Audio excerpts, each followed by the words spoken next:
Anchor Monika से सुने समाचार। मधुबनी, सीएम नीतीश ने लालू परिवार पर साधा निशाना, कहा पूरा बिहार हमारा परिवार।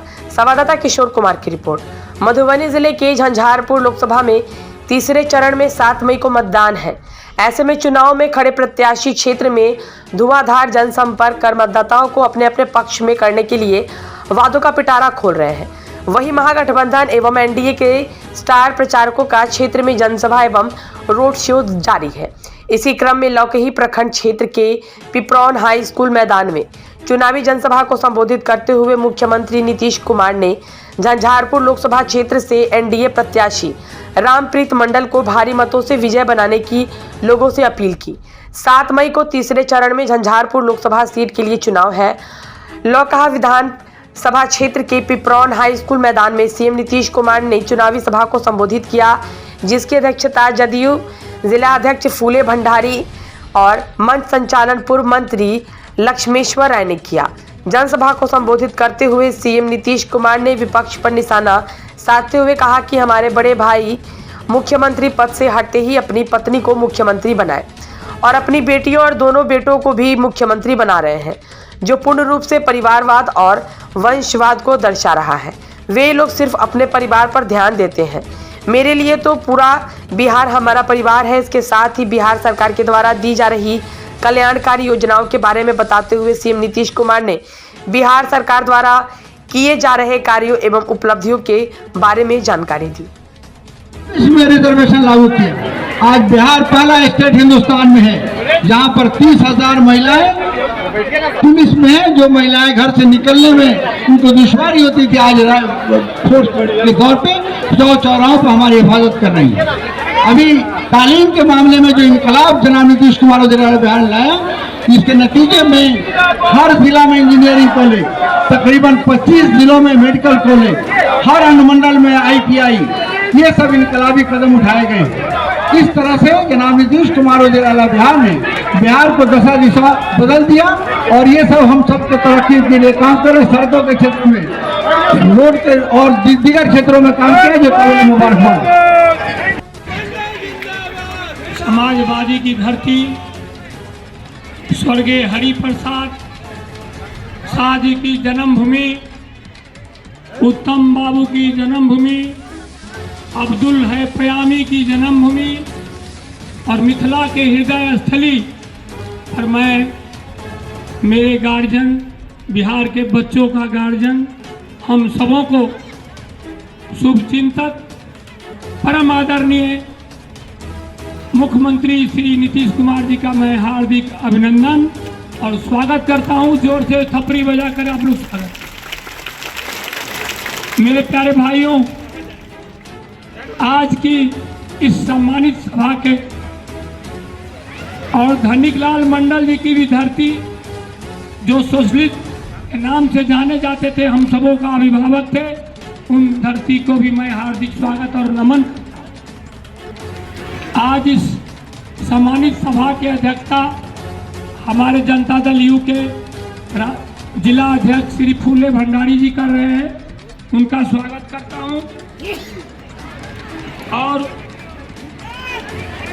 हमारे बीच माननीय मंत्री जल संसाधन श्री विजय कुमार चौधरी जी, उनको स्वागत करते हुए माननीय पूर्व मंत्री और राज्यसभा और हमारे मिथिला के हृदय का सम्राट श्री संजय झा जी को स्वागत करते हुए आदरणीय मंत्री श्री शीला कुमारी मंडल जी, पूर्व विधान पार्षद श्री विनोद सिंह जी, संगठन के प्रभारी कयूम अंसारी जी और रत्नेश सदा जी, माननीय मंत्री, पूर्व मंत्री श्री लक्ष्मेश्वर राय जी, विश्वसूत्री के उपाध्यक्ष श्री ललन मंडल जी, संसदीय जितेंद्र पटेल जी, अरविंद ज्योति प्रभारी कमलाकांत भारती जी, आनंद कुमार दास जी, पूर्व विधान पार्षद सतीश शाह जी, तेतर मंडल जी, वरुण बिहारी यादव जी,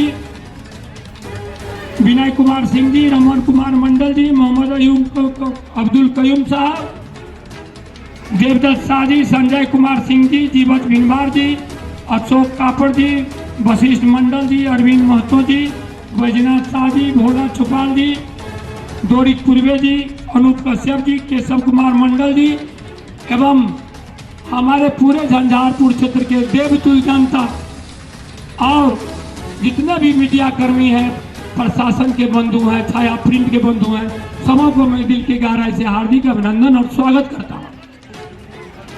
मेरे प्यारे भाइयों बहनों, मैं क्या कहूंगा, हमारे बीच हमारे आदरणीय मुख्यमंत्री जी एक अति पिछड़ा के बेटा को दोबारा भरोसा और विश्वास देकर के टिकट दिए हैं।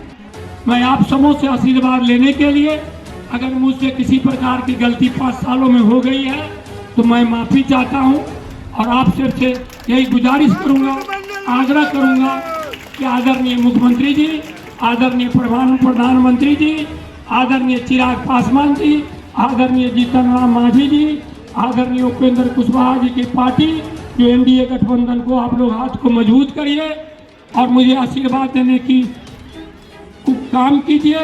मैं जहाँ भी दिल्ली में रहूँगा, साहब माननीय मुख्यमंत्री जी का जो भी आशीर्वाद, जो भी आदेश होगा, मैं आप लोगों के बीच में लाकर रखूँ।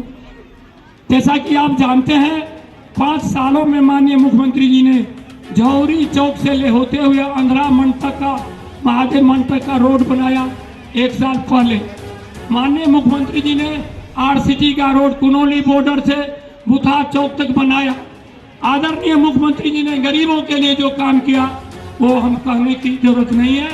इसीलिए भाइयों एवं बहनों, कहावत में है, बच्चे पढ़े नहीं किताबों के बिना, अब बिहार चलेगा नहीं सिडनी टेस्ट के बिना। इसीलिए मैं इतना ही कह करके मैं अपनी वाणी को विराम देता हूं और हमारे परम पूजनीय आदरणीय मुख्यमंत्री जी को आशीष वचन आप लोगों को देने के लिए आग्रह करता हूं। बहुत बहुत धन्यवाद। जय बिहार, जय। आप समझ लीजिए कि जब से हम लोग काम करना शुरू किए हैं 2005 के नवंबर से, और तब से ही पूरे राज्य में सब तरह का काम हुआ है। और उसके पहले ये लोग जो काम करते थे, कांग्रेस के थे या और भी दूसरे थे, ये सब सोच लीजिए कि लोग शाम में घर से बाहर नहीं निकल पाते। कहीं आप समझ लीजिए कि हिंदू मुस्लिम के बीच में भी काफी झगड़ा होता था और स्वास्थ्य की व्यवस्था बहुत खराब थी, बहुत कम लोगों का होता था और कहीं सड़क नहीं था तो बुरा हाल था, कहीं बिजली नहीं था, बहुत कम बिजली उपलब्ध थी। तो ये हालत इन लोगों का था।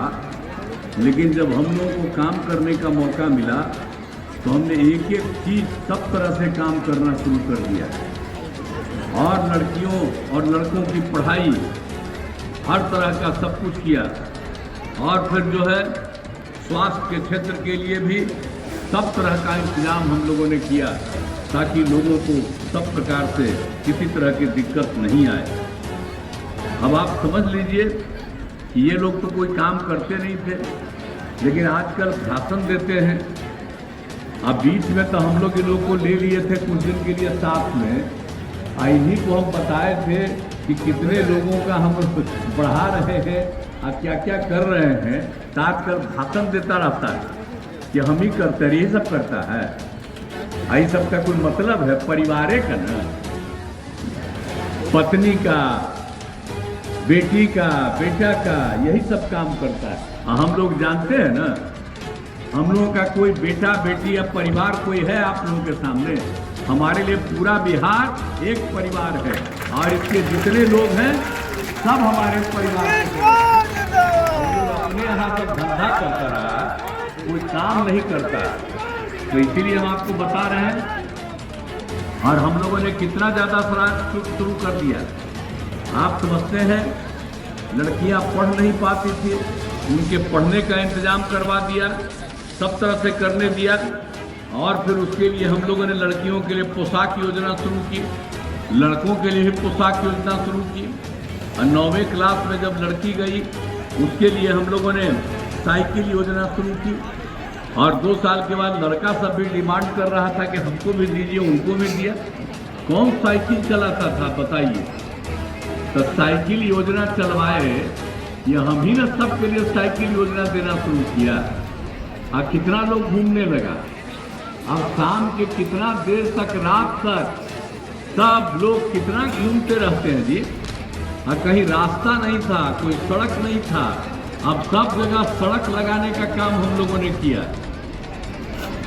और एक एक तरह से काम, तो पढ़ाई भी हो रहा है, शिक्षा का भी सब काम करवा रहे हैं हम लोग, हर तरह से सब कुछ किया जा रहा है।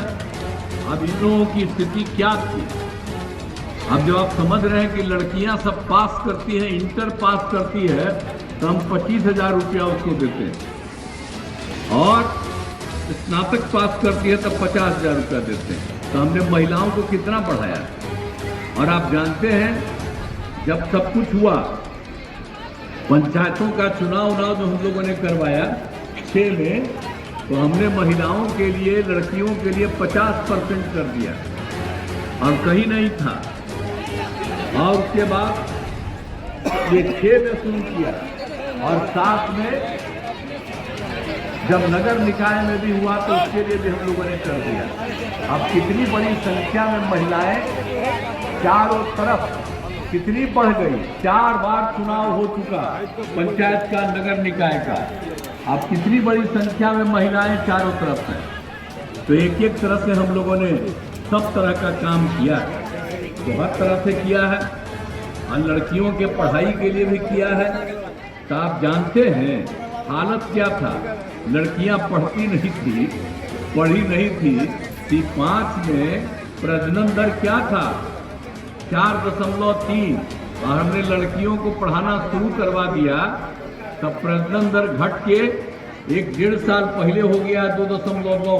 अब नया सर्वे हो रहा है तो उससे भी ज़्यादा।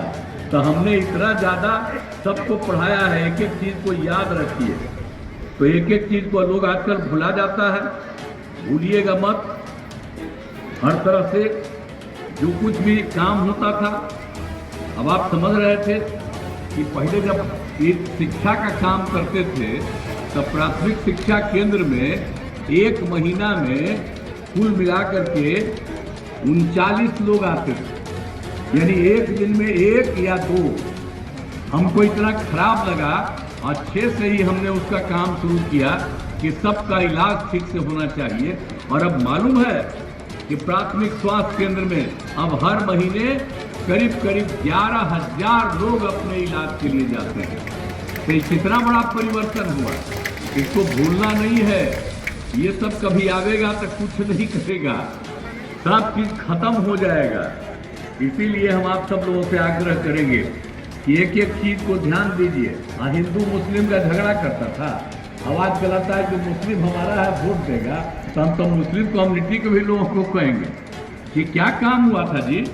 मदरसों को कोई सरकारी मान्यता दिया था, और जब हम ही लोग आए तब ना उनके मदरसों को हम लोगों ने दे दिया कि उसमें जो पढ़ाता है उसको जो सरकारी में पैसा देते हैं, जितना हम लोग मान्यता देते थे, और उसको शिक्षकों को सरकारी शिक्षकों की तरह उसको भी बराबर देते हैं। इसके अलावा आपस में इतना जो झगड़ा होता था, तो आप जानते हैं ना कि कब्रिस्तान का क्या हाल था।